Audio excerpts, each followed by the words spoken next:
Bueno, es un placer para mí presentar a Ana Josefina Barrio Nuevo. Todos la conocemos, es de la Universidad Nacional de Córdoba, Fama FISIEM, y hoy nos va a hablar acerca de dos rigidez de álgebras de Lie de grafos. Muchas gracias, José. Hola, bueno, muchas gracias a todos. Bueno, el objetivo de hoy es contarles los resultados de un trabajo, que es un trabajo conjunto con Paulo Tirao, mi director. Así que bueno, empecemos. Primero voy a contar un poco, introducir en el problema, digamos, qué tipo de variedades estudiamos y demás para que se entienda bien el resultado obtenido. Fijado un número natural y un cuerpo, que bueno, en nuestro caso va a ser R o C, los reales o los complejos, nos preguntamos cuáles son todas las álgebras de Lie de dimensión n sobre k salvo isomorfismo, o sea, un problema de clasificación, ¿sí?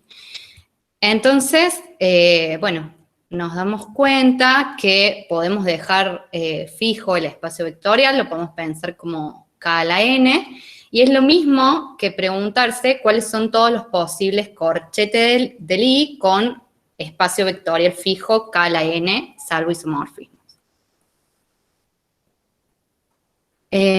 Bueno, entonces, dada en general, esto es para cualquier función bilineal, nos damos cuenta que si la ponemos en coordenadas, ¿sí? Una función bilineal mu, si la ponemos en coordenadas de esta forma, aparecen ciertas constantes, ¿sí? C y J, que están ahí en rojo, que se llaman los coeficientes de estructuras de la función bilineal mu. Estos coeficientes de estructura son, me falta una K ahí arriba, C y J, y arriba una K, ahí en rojo. Estos coeficientes de estructura son n al cubo, porque, bueno, hacemos correr el I, el J y el K, que son n cada uno, son elementos de la base, ¿sí? Entonces nos damos cuenta que en realidad nosotros podemos identificar el conjunto de todas los corchetes, las mu bilineales de k a la n con el espacio vectorial k a la n al cubo, vía esto.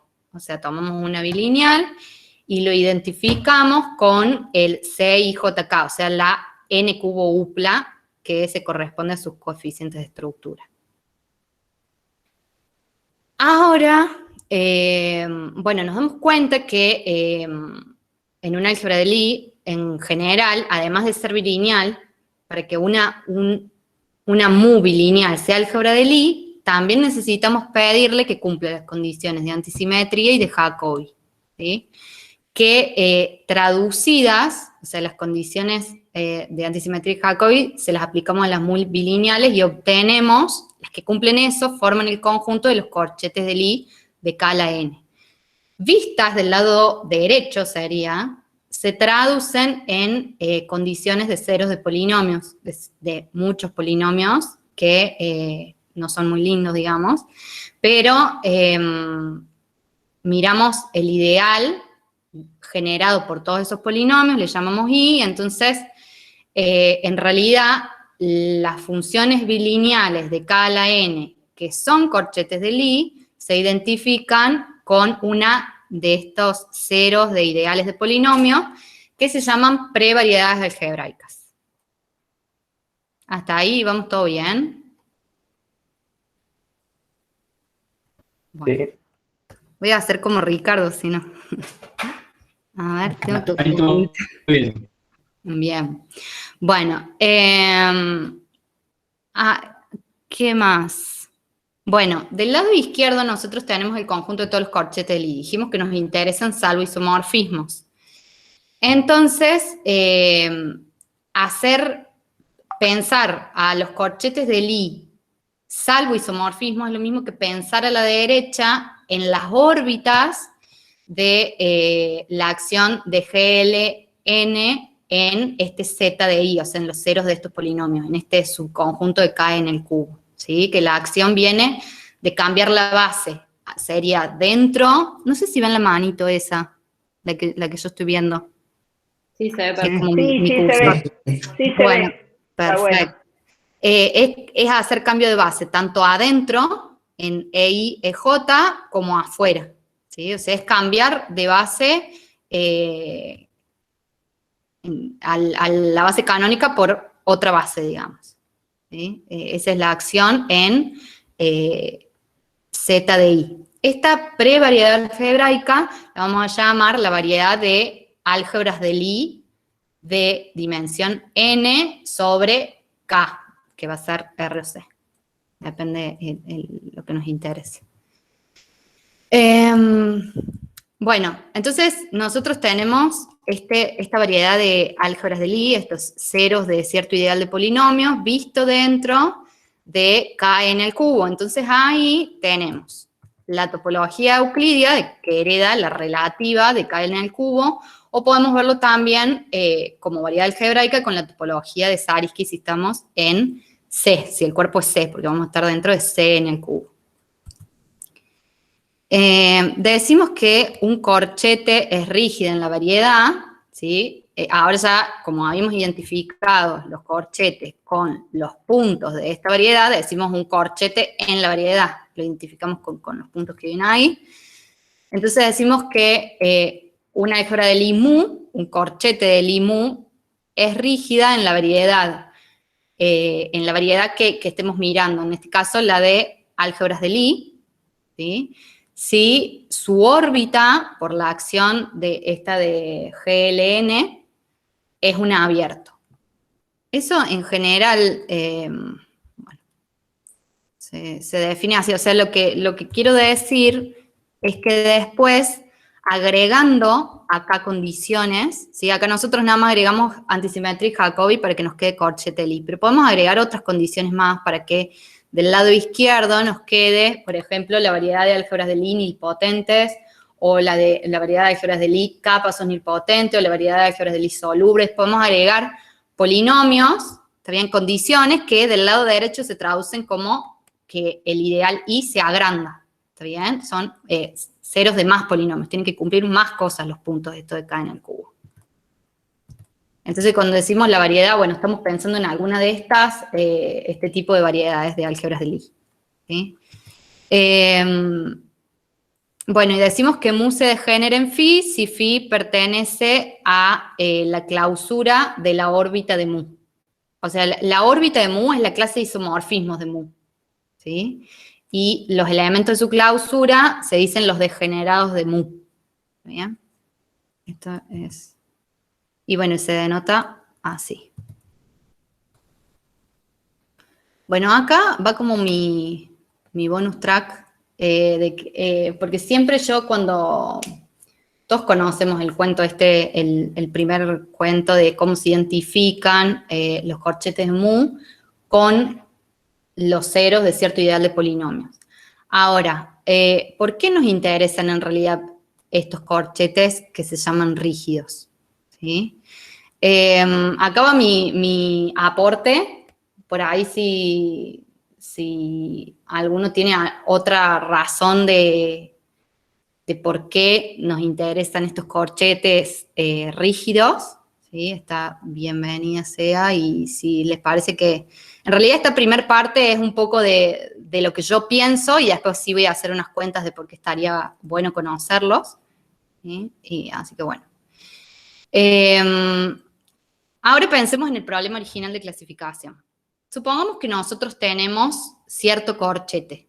Es como más fácil preguntarse quiénes están en la clausura de su órbita, ¿sí? Porque es como armarse curvas dentro de su órbita y hacer tender un límite a cero, ¿sí? Es más fácil pensar quiénes son sus degenerados que pensar en la clausura de quién vive, ¿sí? O sea, como traducido, es como si yo tengo un corchete, es más fácil como irle anulando cosas que preguntarme qué otro corchete le puedo agregar para que siga siendo álgebra de Lie, ¿sí? De hecho, cuando uno mira los diagramas de generaciones, donde más arriba tenemos los corchetes que se degeneran en los de abajo, ¿está bien? O sea, son flechas hacia abajo.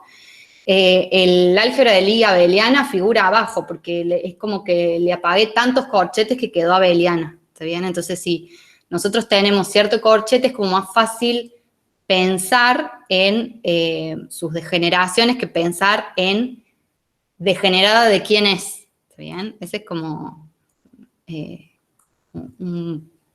una pequeña como interpretación. Bueno, es más fácil anular que inventarle corchetes para agregarle, ¿sí? Y ahora, bueno, esto también como que contribuye a mi respuesta personal de por qué nos interesan estos corchetes rígidos. Supongamos que teniendo cualquier corchete, nosotros tenemos un método para conocer todos sus degenerados, ¿sí? En quién se genera, ¿sí? Entonces, lo que nos haría falta saber es quiénes son los de más arriba en el diagrama de generaciones, ¿sí? Si nosotros supiéramos eso y sabemos, dado un corchete, cómo calcular todas sus degeneraciones, ya habríamos clasificado todas las álgebras de Lie de esa dimensión, ¿está bien? Es como en esta dirección. Entonces, esos elementos que están más arriba en el diagrama de generaciones van a ser estos rígidos, ¿sí?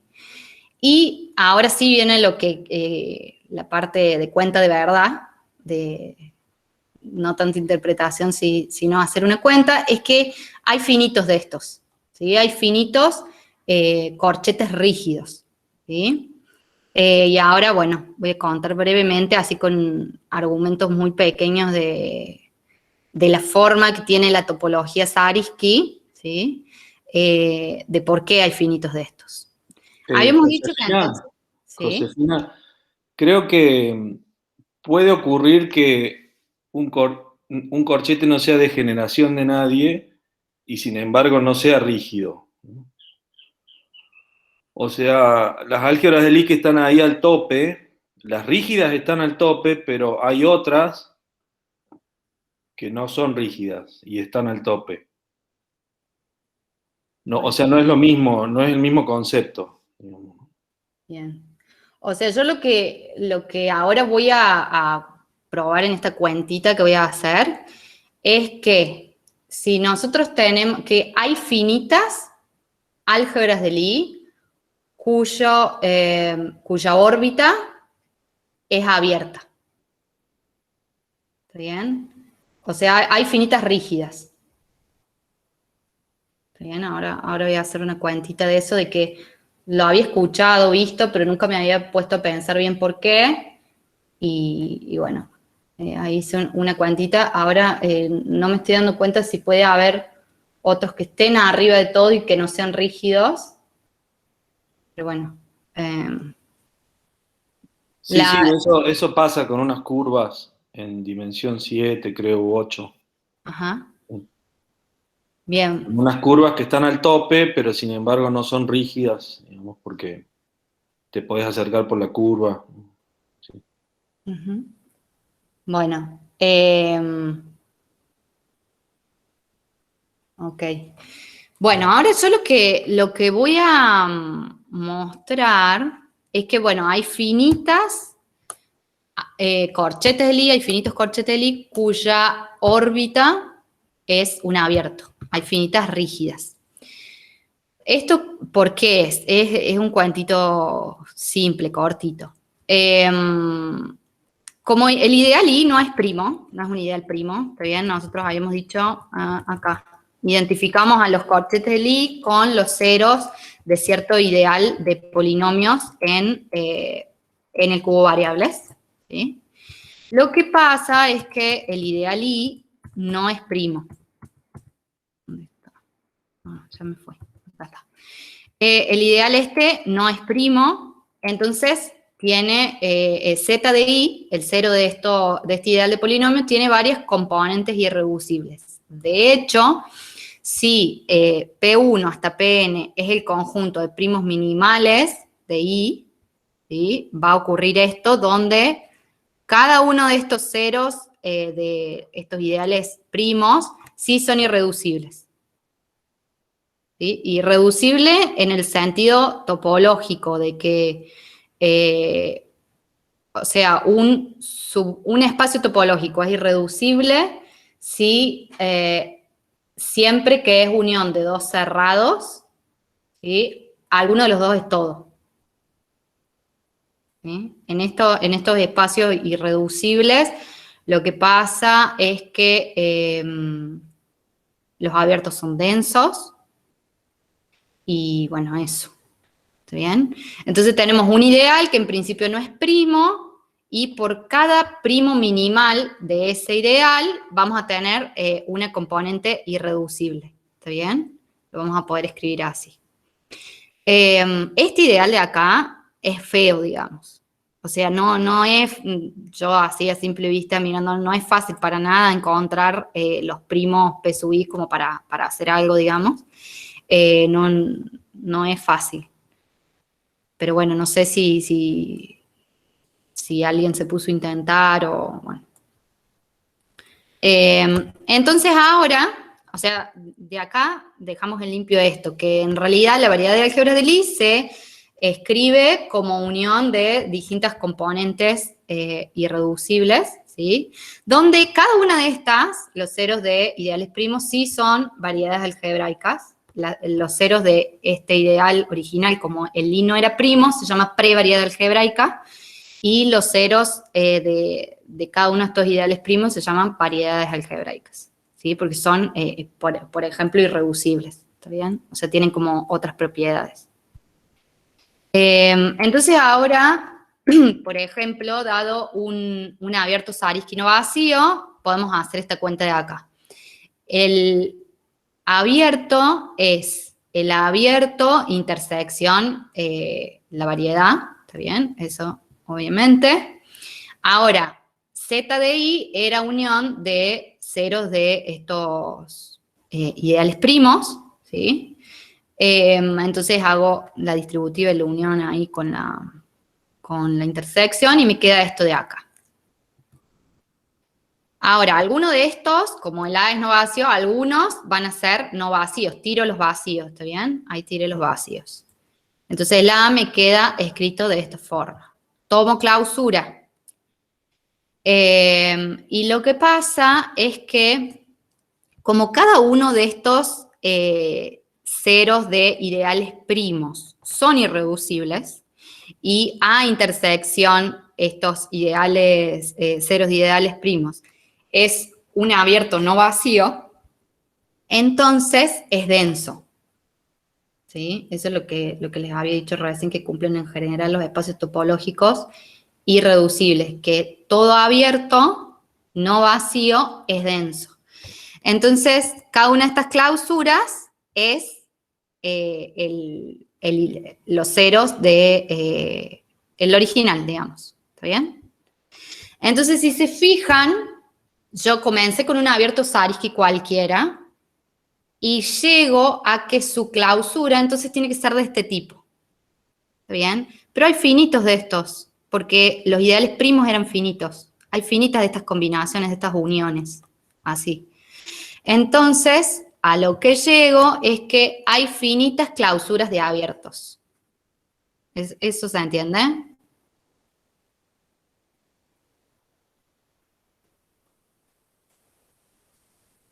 Sí. Bien, perfecto. Entonces, ahora miramos la siguiente función. Tengo, parto de las órbitas, ¿sí? De las clases de isomorfismo de mu, donde mu es rígida, o sea, de las órbitas que son abiertas, y lo envío a su clausura, ¿sí? Entonces, fíjense que este es un subconjunto de las clausuras de abiertos, pero dijimos que este era un conjunto finito, el de la derecha. Entonces, este es finito, y como esta función es inyectiva, y esto de que la función de órbitas a clausura de órbita es inyectiva y no hace falta que sea abierto, no, bueno. A ver, veamos un poquito por qué es inyectiva. Si hay dos corchetes que van a parar a la misma clausura, entonces su intersección es distinta de vacío porque cada uno de los dos era abierto. O sea, en general, si vos tenés un abierto y otro abierto, cuyas clausuras coinciden, entonces su intersección es no vacía. ¿sí? Y bueno, pero estas eran las clases de isomorfismo, o sea que haya un elemento en común quiere decir que son isomorfas. Entonces, bueno, esta función es inyectiva, el conjunto de la derecha es finito porque es subconjunto de un finito. Entonces lo que me dice es que las órbitas de corchetes rígidos es un conjunto finito, que eso es lo que había dicho hace un rato. Por lo tanto, hay finitos corchetes rígidos. Entonces, bueno, en principio, y quiero decir algo respecto del hay, ¿está bien? En una variedad algebraica en general, los puntos regulares, ¿sí?, son un abierto y no vacío siempre, o sea, siempre hay puntos regulares. Ahora, lo que yo digo es que los corchetes regulares, o sea, los corchetes corresponden a puntos regulares de la variedad algebraica de cada componente irreducible, porque este resultado vale para las componentes irreducibles, son como los candidatos a rígido. Y puse candidatos, por esto me parece que decía Jorge, porque no me doy cuenta, así que sean todos rígidos, ¿sí? Pero siempre hay, ¿está bien? Y son finitos. Entonces, bueno, como que ese es mi aporte de por qué nos interesan los corchetes rígidos, es como lo que puedo sacar en limpio. Es como que si tenemos de dónde empezar desde arriba, partiendo del supuesto de que es más fácil bajar en degeneraciones, como que estamos más cerca de clasificar todas que si empezamos, digamos, de abajo para arriba. Entonces estaría bueno tener los elementos como maximales, digamos, en el diagrama de degeneración. ¿Está bien? Josefina, Perdón. creo que como es la órbita de un grupo de GLN, de un grupo reductivo, sale que es irreducible la clausura, digamos. O sea, sabés que es una componente irreducible directamente. Ajá.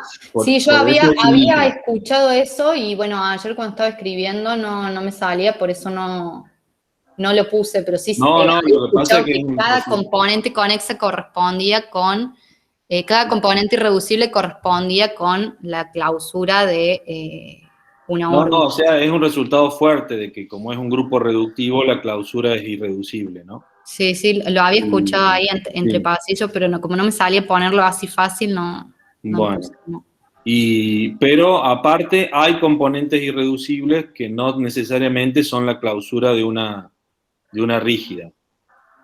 Eso bien. También se sabe. Okay. Pero no sé si todos los puntos estos regulares son rígidos, la verdad que no sé. Eso sobre todos los regulares son rígidos, porque que sea regular quiere decir que también es como que están en un abierto, ¿no?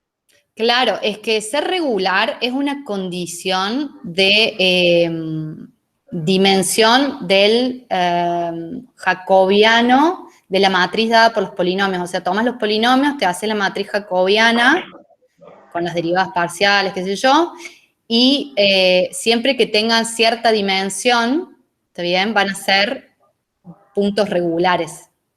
¿Bien? Claro, pero... Entonces, si un corchete lo cumple y otro es isomorfo, esa condición me parece que de dimensión, como solo le cambiaste la base, se mantiene, entonces sigue siendo regular, digamos. O sea, creo que, para que la órbita sea abierta es mucho más fuerte que regular, pero... Porque puede haber como una curva de regulares no isomorfos 2 a 2, ese es el problema. Una curva continua. Pero bueno, no estoy seguro. Sí. Claro. Sí, yo por eso puse candidatos, digamos, porque no estoy segura mucho de esas cosas, pero bueno, en principio es como mi respuesta de por qué nos interesan, porque siempre estamos buscando estos corchetes rígidos y en realidad es como que tenemos una idea de por qué, pero así como a ciencia cierta, digamos, falta poner muchas cosas en limpio, digamos. Bueno, esa es como una pequeña introducción. Entonces, dada una de estas variedades de álgebras de Lie, nos interesan estos puntos rígidos, nos hacemos siempre la pregunta de cuáles son los corchetes rígidos. Bueno, acá un poco de nombres, le vamos a llamar así con esta L, como grande, mayúscula, la variedad de álgebras de Lie de dimensión n sobre k, está fijo el n y el cuerpo, ¿sí? La dimensión del cuerpo. No lo arrastro al N por todos lados porque quedan como bastante feos los resultados a la hora de escribirlos. Y N sub K es la variedad de álgebras de Lie con índice en nilpotencia menor o igual que K, dimensión N sobre K. Las que son K pasos. ¿Sí? Bueno, dos rigidez. ¿Sí? En este trabajo nos vamos a enfocar en la variedad N sub 2, o sea, las que son hasta 2 pasos nilpotentes. Bien, dado un corchete de 2 pasos, decimos que es 2 rígido, si es rígido en N2, esto es una palabra nada más. O sea, para los corchetes que sean rígidos en la variedad N2, le decimos 2 rígidos, como para no estar diciendo rígido en N2. Nos vamos a ahorrar 2 letras ahí. Una deformación formal de un corchete mu, y acá le estoy pensando en la variedad de álgebras de Lie, pero se traslada a las otras variedades más chicas también. Es una curva de corchetes de Lie de esta forma. Mu sub t igual a mu más la suma de ti phi sub i, ¿sí? Que esté bien definida en algún entorno del cero. O sea que en algún entorno del cero me den, hacer esta cuenta de la derecha, ¿sí? Me dé siempre una álgebra de Lie que le llamo mu sub t. ¿Sí? Es una deformación formal. Ahora le puse serie formal. Decimos que una deformación formal mu sub t es 2 pasos si mu sub t es un álgebra de Lie 2 pasos para todo t en un entorno del cero. Decimos que una deformación formal mu sub t es trivial si es isomorfa mu para todo t en un entorno del cero. Acá hay como 2 lemas, ¿sí? Conocidos, que dicen que si mu es 2 rígida, entonces toda serie formal 2 pasos es trivial, y si mu sub t es trivial, entonces su primer término, o sea, el phi sub 1, ¿sí? Si una de estas deformaciones es trivial, entonces su primer phi sub 1 ahí es un 2 coborde.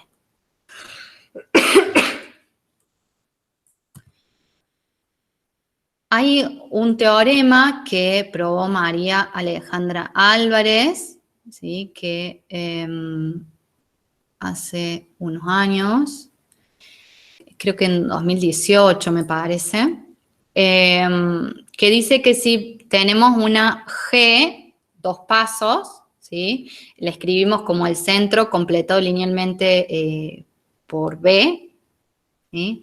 Que no tiene factor abeliano, por eso le pide GG que del Z. Entonces, la álgebra del IG es 2 rígida, si solo si esto está contenido en los 2 cobordes, ¿sí? Ella probó la ida y la vuelta. Yo con los 2 lemitas que puse antes, ¿sí? Y sacándole la condición de que no tenga factor abeliano, puedo probar la ida, ¿está bien? En unos renglones, ¿sí? La vuelta es bastante técnica y hay como varias cosas que bueno, que yo me tengo que poner a estudiar bastante más para entender, ¿sí? La vuelta. Así que, bueno, yo pruebo la ida ahora y la uso después, es lo que voy a usar después para el trabajo. Entonces, acá le sacamos nada más la condición de que no tenga factor abeliano, ¿sí? Y probamos la ida. Vamos a usar los 2 lemitas previos y sale en una demostración cortita. Queremos ver entonces que si G es 2 rígida, entonces esto va a estar contenido en los 2 cobordes. Todas las cosas de este tipo son 2 cobordes. Por el lema, si G es 2 rígida, el lema, ya les digo cuál, entonces toda serie formal 2 pasos es trivial, el primero. Y el segundo es que si una serie formal es trivial, entonces su primer término es un borde. Entonces, a ver, la demostración. Supongo que G es 2 rígida, entonces me dice que toda deformación formal 2 pasos es trivial. Ahora,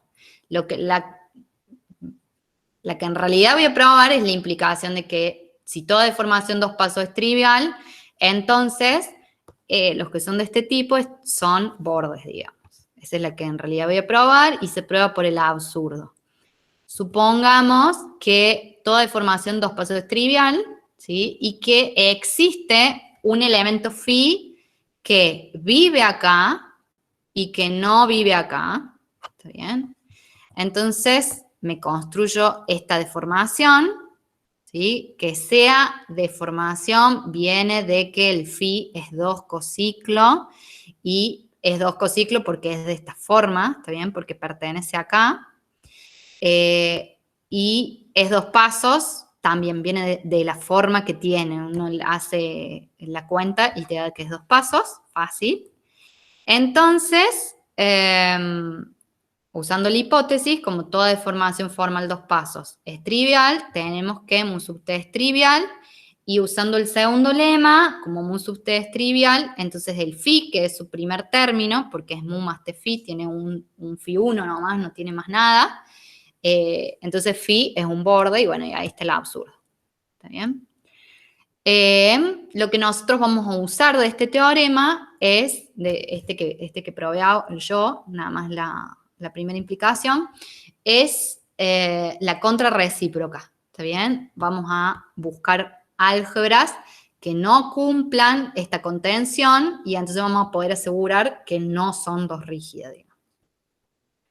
Bien, nos interesa usar la contrarrecíproca. Bueno, y ahora vamos a dar hipótesis para asegurar que vale esta no contención, digamos. Este es el corolario, el que voy a escribir ahora, es el que vamos a usar para después decir cuáles álgebras de Lie de grafos son las rígidas y cuáles no. ¿Está bien? Para decir no rigidez, y nos va a funcionar para casi todas las de grafos. ¿Está bien? Este corolario de acá. Bien, sea G, una álgebra de Lie dos pasos nilpotente, tal que existen dos elementos en el B linealmente independientes que conmutan y que la imagen de sus adjuntas no generan todo el centro, ¿sí? Entonces, G no es dos rígida.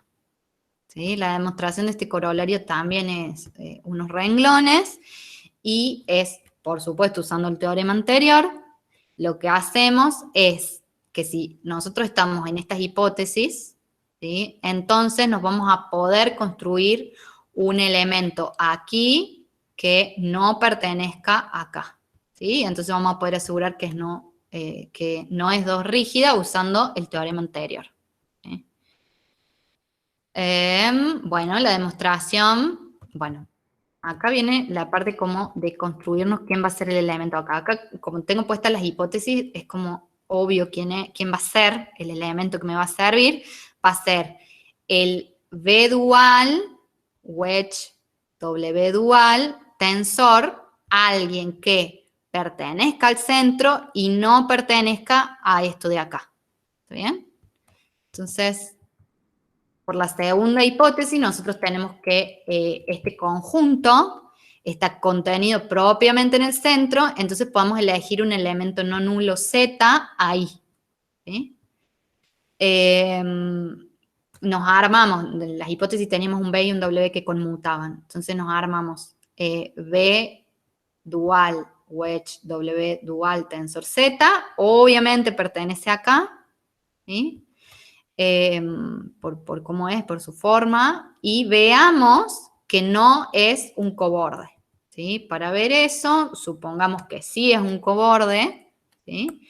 Y lleguemos a un absurdo. Si es un coborde, entonces, bueno, los evaluamos en B y W, y del lado de la izquierda nos da Z, del lado de la derecha nos da toda esta cosa, pero como B y W conmutaban, nos queda esto, entonces tenemos que el Z pertenece al generado por la adjunta del W y la imagen de la adjunta del W y la imagen de la adjunta del B. ¿Sí? Absurdo, porque lo habíamos tomado en el centro menos ese conjunto. Absurdo. Entonces, eso me dice que que no vale la contención, que este conjunto, ¿sí?, no está contenido en este conjunto, y por el teorema anterior eso nos dice que no es dos rígido, o sea, usando la contrarrecíproca, ¿sí? Entonces este es el corolario que vamos a usar después. O sea, todo lo que hemos dicho es lo que sacamos en limpio para usar después, ¿sí? Este corolario de acá, entonces nos aprendamos un poquito las hipótesis. Si yo tengo una álgebra de Lie dos pasos, dos elementos linealmente independientes en el B que conmutan y cuya imagen de su adjunta no genera todo el centro, entonces no es dos rígida, ¿sí? Bueno, pasemos ahora, podemos pasar ya a las álgebras de Lie de grafos. Entonces yo, teniendo un grafo, me puedo armar una álgebra de Lie. De este modo, el grafo tiene vértices y aristas, entonces pienso en el álgebra de Lie, le llamo G sub G. El espacio vectorial es el generado por los vértices, suma directa el generado por las aristas, y el corchete viene dado por esto, ¿sí? Es como que pongo un corchete no nulo cada vez que hay una arista entre dos vértices, ¿sí? Y lo hago solo con los i menor que j, si numero los vértices, y a los otros le pongo el menos, ¿está bien? Lo completo, digamos, antisimétricamente y bilinealmente, ¿está bien? Entonces, bueno, primera observación es que si tenemos m vértices y, qué sé yo, n aristas, entonces la dimensión del álgebra de Lie va a ser m más n. ¿Sí? Primera como observación. Para cada vértice podemos definir el conjunto. Esto lo defino porque después lo uso después, ¿sí? Para cada vértice defino A sub i, es el conjunto de las aristas que tienen como alguno de sus dos vértices el vértice BI, ¿sí? Obviamente todas las aristas son la unión de estos subconjuntos de aristas, ¿sí? Las aristas del 1, las del 2, las del 3, ¿está bien? Y no es para nada disjunta esta unión, ¿no? El conjunto de las aristas, yo obviamente lo puedo ver dentro del álgebra de Lie, porque como espacio vectorial una parte es generado por A. Esas aristas están contenidas en el centro, ¿sí? Porque el corchete estaba dado por completar bilinealmente esto, que nada más le toma corchete, tienen posibilidad de tener corchete no nulo los vértices, ¿sí? Entonces las aristas están en el centro. Si hay un vértice cuyo A sub i es vacío, o sea que no tiene aristas, es un vértice que no tiene aristas, entonces el B sub i es un factor abeliano, porque me va a dar siempre 0 acá arriba, ¿está bien? Yo pongo B sub i contra cualquier cosa y nunca va a ocurrir esta parte de acá, ¿está bien? Esto de acá nunca va a ocurrir, entonces va a ser siempre 0.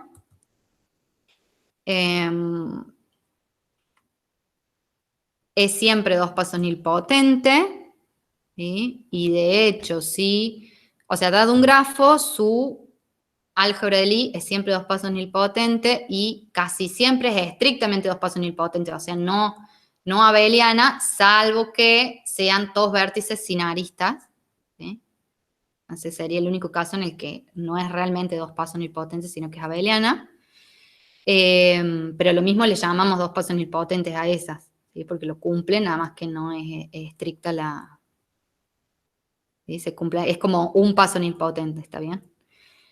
Y dado dos grafos, por lo general no conviven en la misma variedad, porque la variedad N2, como son dos pasos nilpotentes, ahora a las álgebras de Lie y grafo las podemos ver en la variedad de álgebras de Lie, dos pasos nilpotentes de su dimensión. Dijimos que la dimensión es la suma de los vértices más las aristas, ¿sí?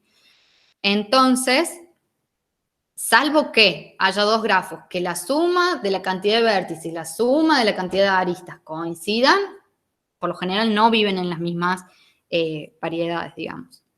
¿Eso se entiende?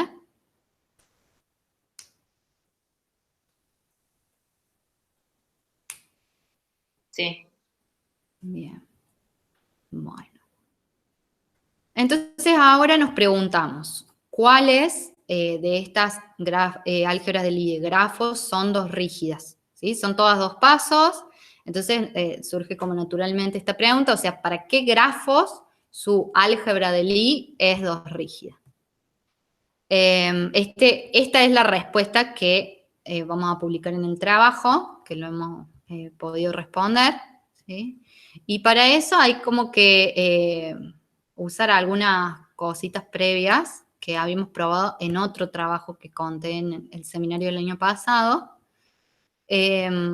Por ejemplo, usamos esto, que si nosotros probamos que el álgebra de Lie libre, K paso nilpotente en n generadores, es siempre rígida en la variedad de álgebras de Lie K pasos, bueno, de la dimensión que sea esta. ¿Está bien?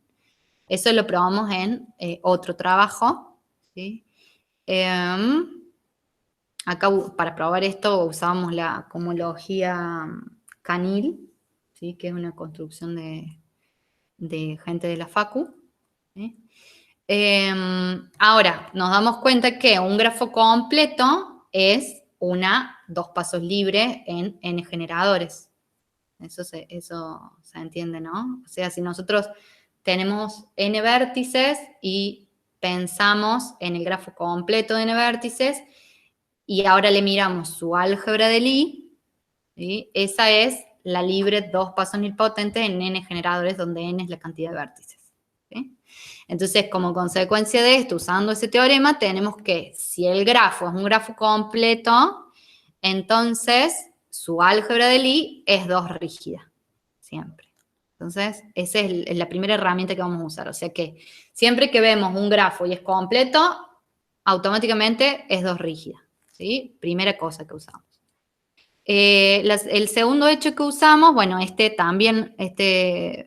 teoremita también lo probamos en el trabajo que conté en el seminario que di antes, el año pasado, que dice que si nosotros tenemos una álgebra de Lie con factor abeliano, entonces básicamente nunca es rígida en su variedad, ¿está bien? Si G es K pasos y tiene factor abeliano, entonces no es rígida en NK, salvo unas excepciones chiquitas, ¿sí? de poca dimensión, que es cuando es el álgebra de Lie abeliana, ¿está bien? De un generador, en un generador, cuando es la álgebra de Lie abeliana en dos generadores y cuando es una Heisenberg más un factor abeliano. Todas estas son dos pasos.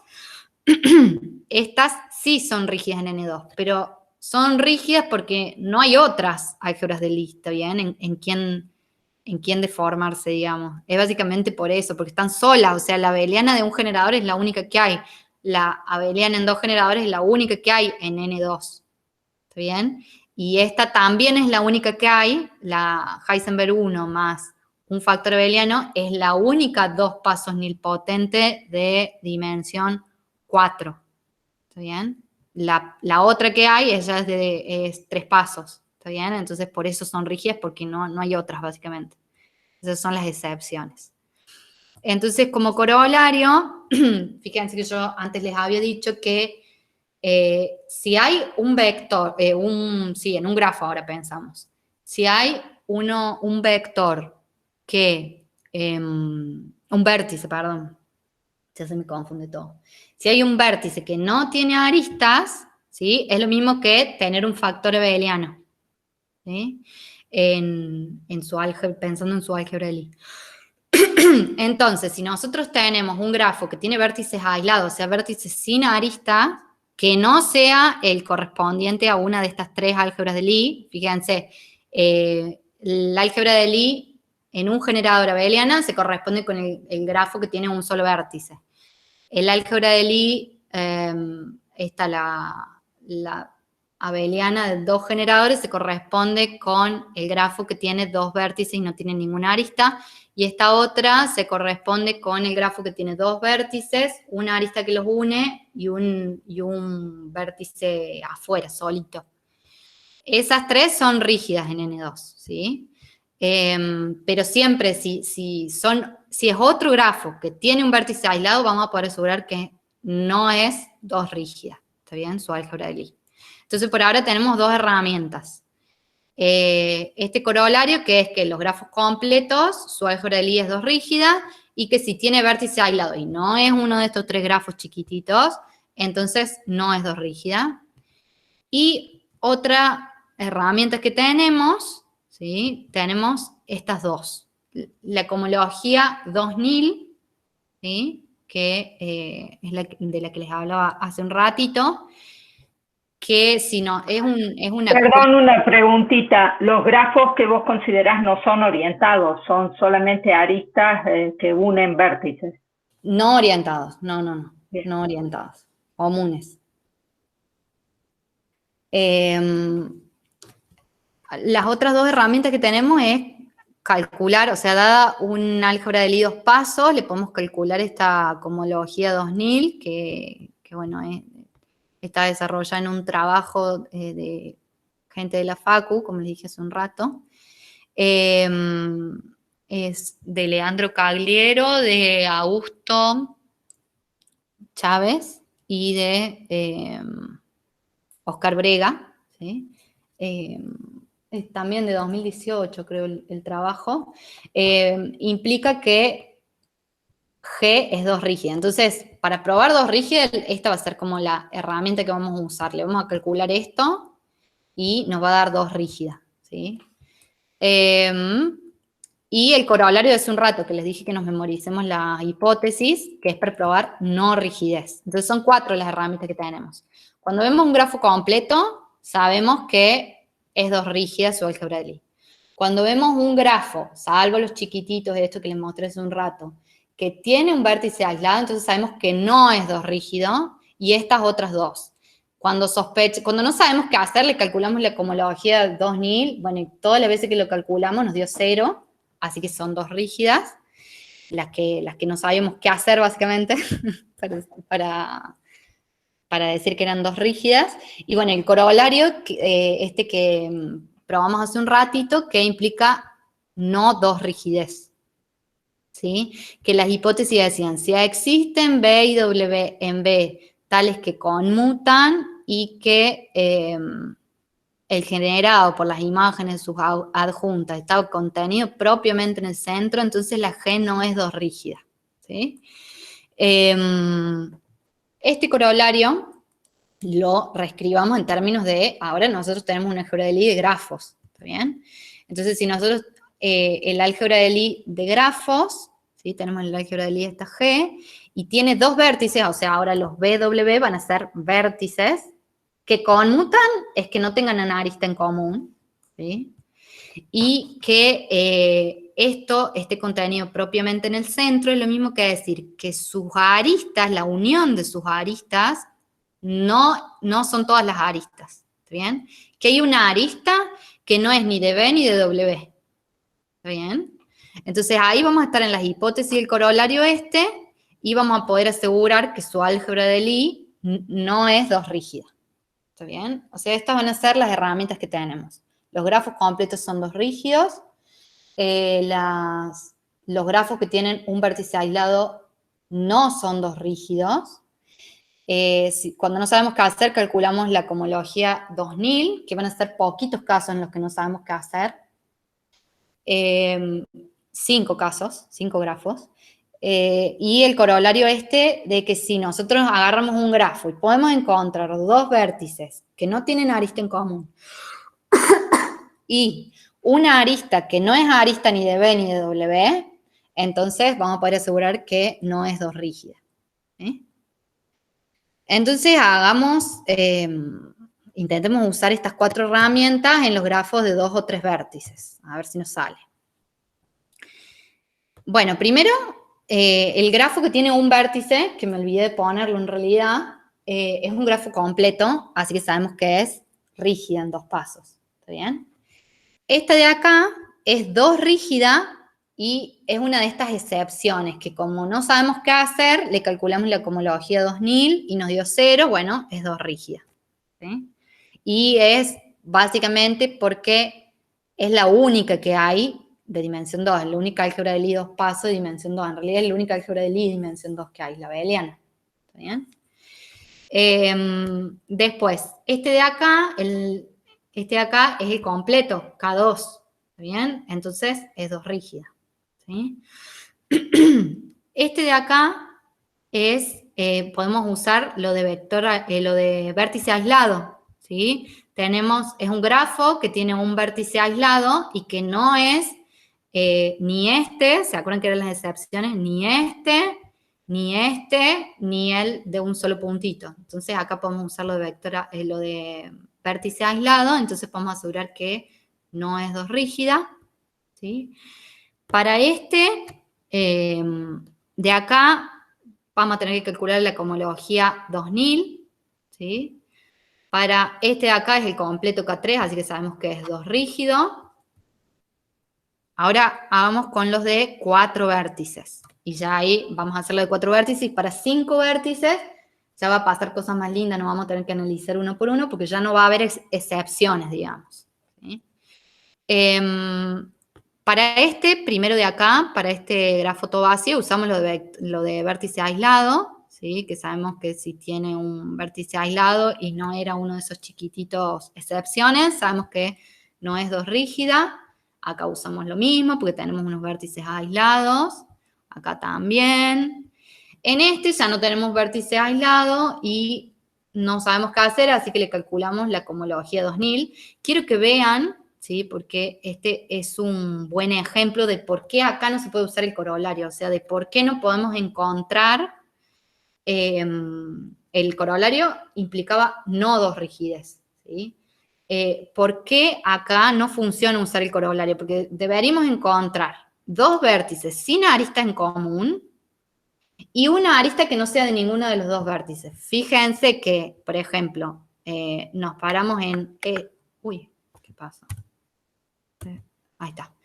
Por ejemplo, tomamos estos 2 vértices de la derecha, no tienen arista en común, pero todas las aristas son, esta arista es o de este, ¿está bien? Y esta arista es de este. O sea que el conjunto de aristas sí es la unión de las aristas de este y de este. Entonces ahí no podemos, falla como la segunda condición. ¿Sí? Este de acá, no 2 rígido, este es un ejemplo en el que podemos aplicar el corolario. ¿Por qué? Porque, por ejemplo, para estos 2 vértices, ¿sí? No tienen arista en común, ¿sí? Y hay una arista, que sería esta, que no es arista ni de este vértice ni de este otro. ¿Bien? Entonces esa es la idea de cuándo se puede usar el corolario. Tiene que haber 2 vértices sin arista en común y una arista que no sea de ninguno de los 2. Acá también podemos usarlo. Por ejemplo, estos 2 vértices no tienen arista en común y la arista que no es de ninguno de los 2 sería esta. ¿Bien? A ver, faltan algunos de 4 vértices. Acá usamos lo de vértice aislado. Acá de nuevo, por ejemplo, podemos tomar estos 2 vértices que no tienen arista en común y esta de acá sería la arista que no es arista ni de este vértice ni de este vértice. Este de acá es 2 rígido, le calculamos la cohomología 2 nil y fíjense que no podemos encontrar, por ejemplo, intentemos usar el corolario, ¿está bien? Tomamos 2 vértices que no tienen arista en común.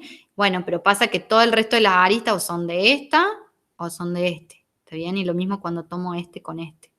¿Sí? Entonces ahí no podemos usar, bueno, le calculamos la cohomología 2 nil y nos dio 2 rígido por suerte.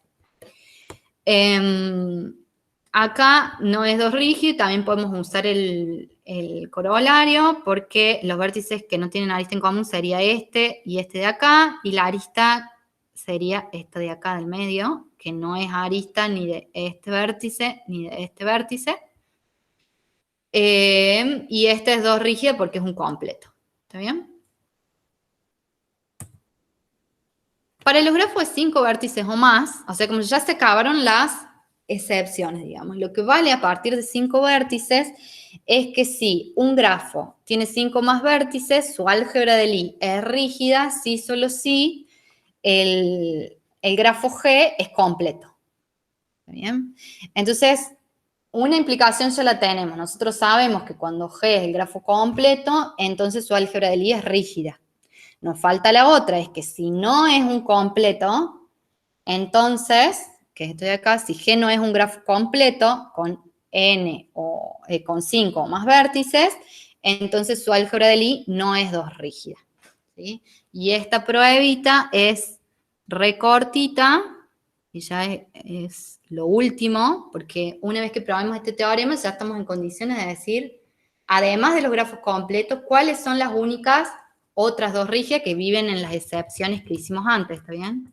Que tienen, serían, tapamos los completos porque eso ya los estamos considerando, y las excepciones van a ser los que acá digan 2 rígidas, ¿sí? Que va a ser este, y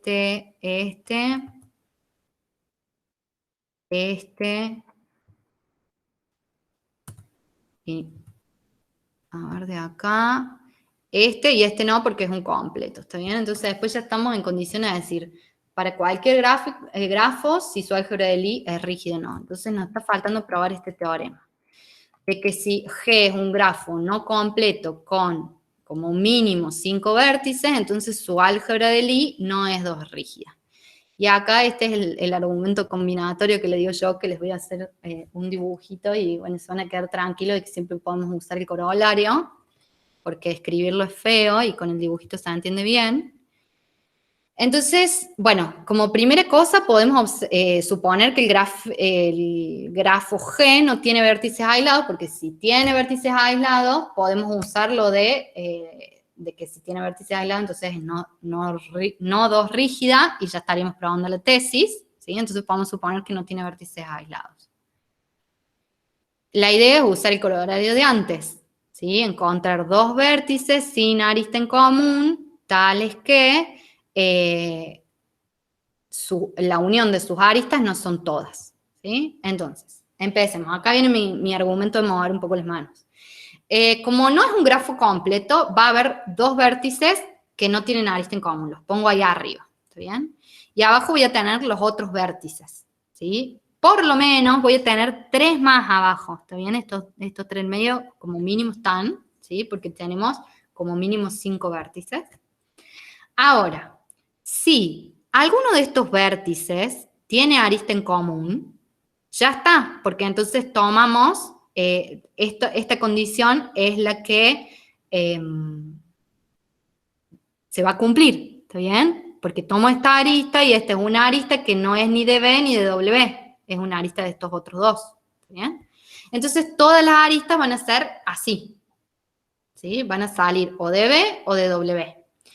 Y hay que observar que no puede pasar esto porque habíamos dicho, esto de que quede uno así sin nada, porque habíamos dicho que no tiene vértices aislados, ¿sí? Entonces, estamos en esta situación. Ahora, observemos que si nosotros nos quedamos ahora con estos 2 grafos, con estos 2 vértices de abajo, como por lo menos hay un tercero, nosotros tenemos 2 vértices que conmutan, este y este, ¿sí?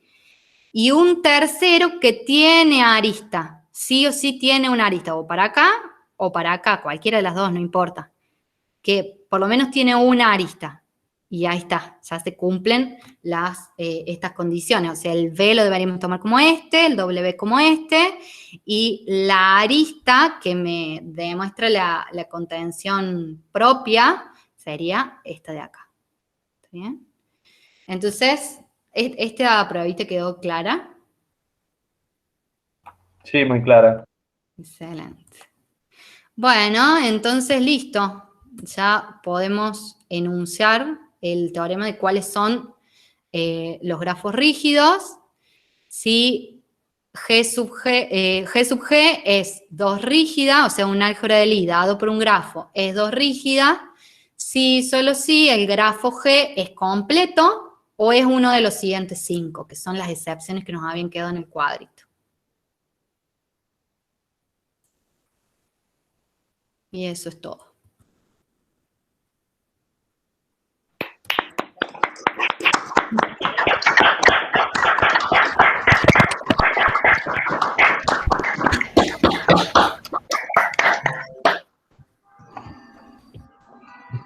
Bueno, muchas gracias, Bueno, José. ¿alguna duda? Eso, ¿hay alguna pregunta para José?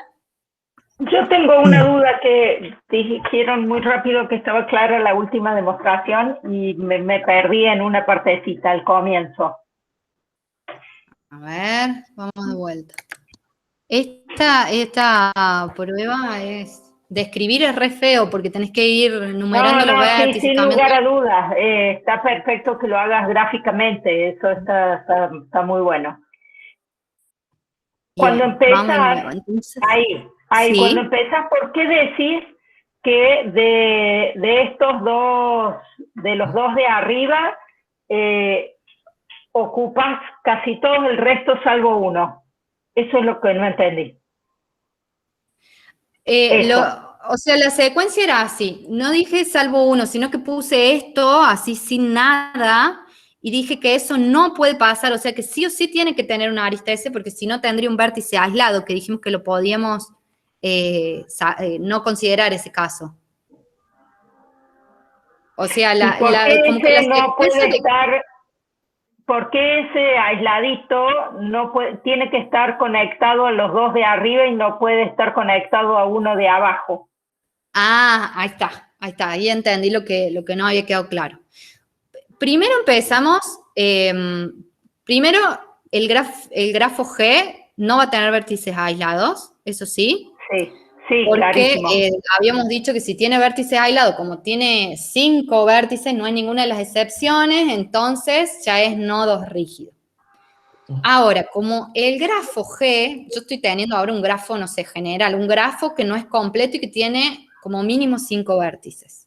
Correcto. Yo sé que no es completo, entonces por lo menos va a haber 2 vértices que no tienen una arista en común, porque si todos los vértices tienen arista en común, es el completo. Entonces, correcto. A esos que yo sé que no tienen arista en común, los pongo acá arriba. Y a todo el resto los dibujo ahí abajo.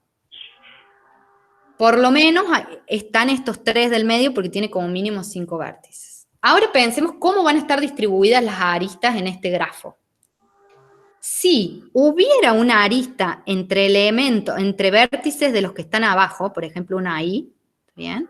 Si es que hubiera una así, entonces esta condición de acá se va a cumplir. Está bien. Encontrás una arista que no es parte de las aristas de eso. Ya entendí. Y ya terminó, y bueno, entonces por eso son todas de este tipo. Y si es así, te quedas aislado. Perfecto. Claro. Esa primera parte era la que me había perdido. Excelente. Entonces Gracias. ahora el veil de lo que me sirven son esos dos, por ejemplo, o estos dos. Sí, clarísimo. Excelente. ¿Alguna otra pregunta? Muchas gracias. Yo no sé si lo dijiste porque empecé a pensar más al último, pero de generar el álgebra de Lie y sacar a aristas, ¿cuál es la relación? ¿Es complicada o es sencillo eso? De generar tiene que ver con sacar a aristas. Hay una que es fácil, o sea, una implicación que es fácil, o sea, si yo tengo una álgebra de Lie de grafos y las aristas la transformo en vértices, a una arista la transformo en vértices. ¿Quieres dejar de compartir la imagen así? A ver. Ahí la dejo. Así te vemos la cara. Vale. Entiendo un poco más. Ahí yo activé ya la cámara. Bueno, entonces a lo mejor yo tengo algo más. Ahora. Ahora estamos, dale. Esto de transformar a aristas en vértices, que es lo que vos decís, tapar aristas, sería como a las aristas volverlas cosas abelianas, digamos. Claro, hacer eso que si saco a aristas, es que sacar a aristas tiene que ver con degenerar. El problema es que si yo le saco una arista, se la saco así, sacarla, ya el grafo no tiene la misma dimensión, ¿entendés? Claro, entonces ya no tiene más sentido, porque claro. Ya está bien. Bueno, era más... Ya no conviven, digamos. Se resolvía mucho más rápido. Muy bien. Claro, sí, porque vos degenerás dentro de la misma. Está bien. Claro. Dentro de todo lo que tiene la misma dimensión, que es la suma de las aristas más los vértices. Bueno, bárbaro. Sí. Entonces la única posibilidad de degenerar es convertir aristas en vértices. Eso es lo que digo que no sé si está tan claro. Lo que sí pasa es que convertir aristas en vértices es siempre hacer una degeneración, digamos, porque es dividir por un ideal y sumarle factor abeliano. ¿Está bien? Pero la vuelta de que no está tan clara y de hecho hay un trabajo que se hace esa misma pregunta, que justo me parece que Pablo iba a hablar sobre ese trabajo, lo oí que había activado el micrófono, que es un trabajo también de María Alejandra Álvarez, y que bueno, que se pregunta por la vuelta, digamos, de eso.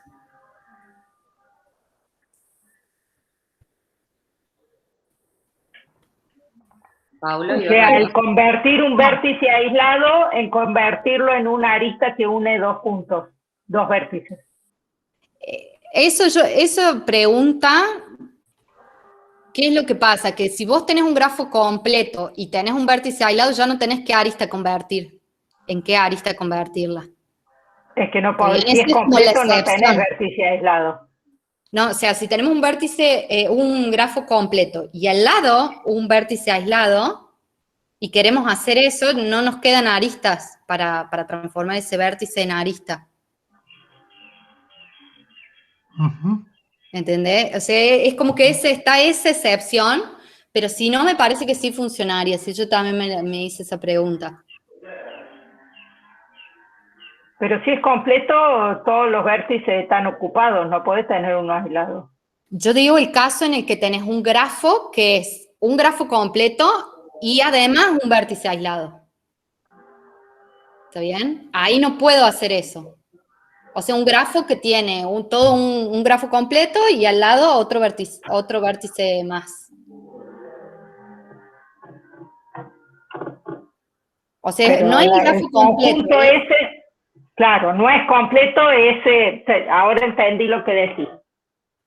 Ahí no podés, digamos, hacer eso de a los vértices que están solos, transformarlos en arista, ahí no se puede, entonces es como que esa sería la excepción, pero no sé si es la única excepción donde no se puede hacer. Porque necesitas vértices que no lo toque. Digamos, un espacio para poner un vértice, claro, transformarlo en arista y que con otros vértices extra. Correcto, claro. Entendido. Bueno, muchas gracias. De nada. Perdón por tanta pregunta. No, está buenísimo. Che, José, y hacía una pregunta que no tiene que ver con los grafos, ¿no? ¿Se sabe algo de K-rigidez? Está bueno, viste los resultados que enuncié así generales que lo aplicaba a los dos pasos.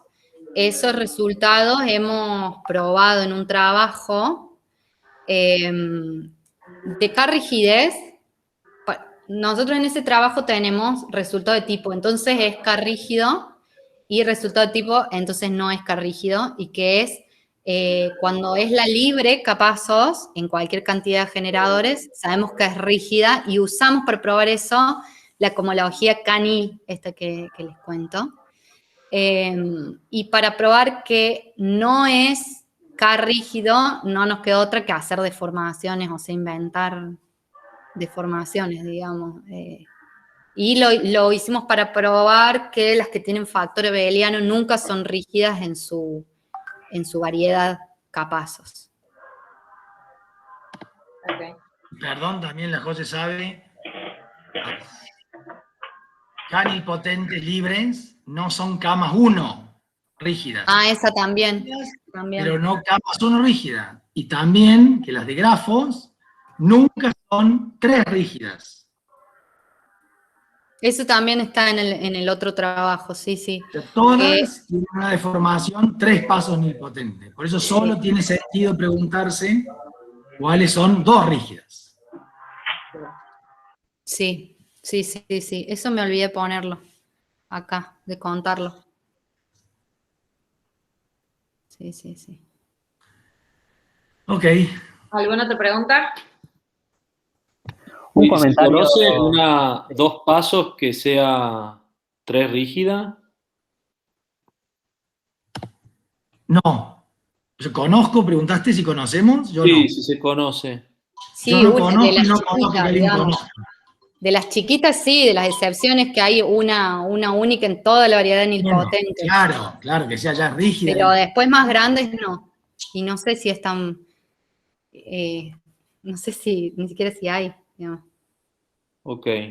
De hecho, yo al menos no conozco ninguna K rígida, o sea, K nilpotente, K rígida sí hay, que sea K+1 rígida.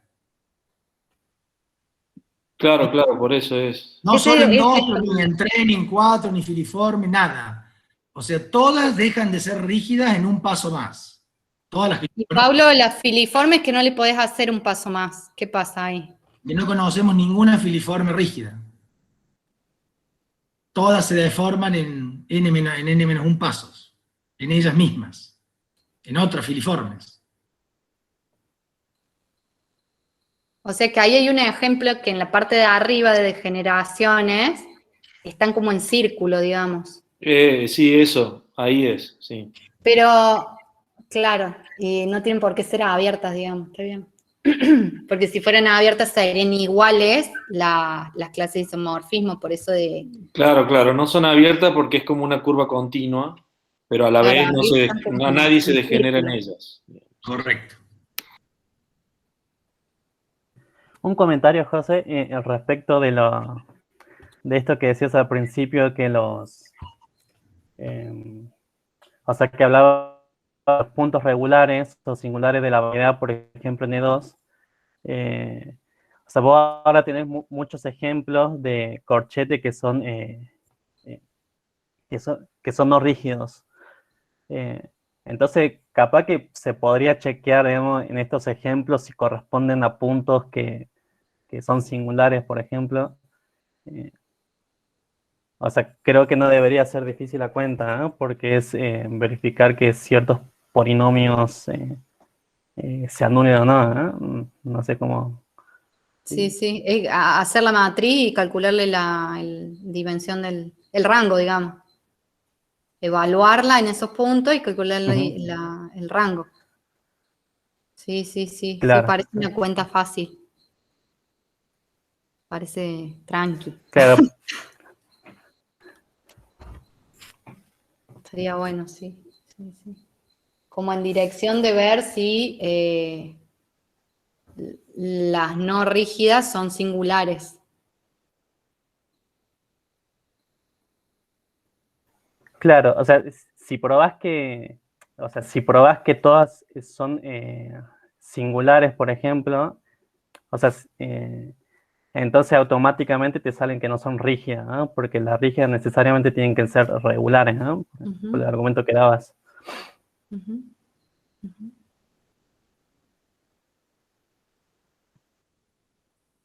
Vamos sumando cosas para la tesis. ¿Más ideas? ¿Alguna otra pregunta, comentario? Para el José.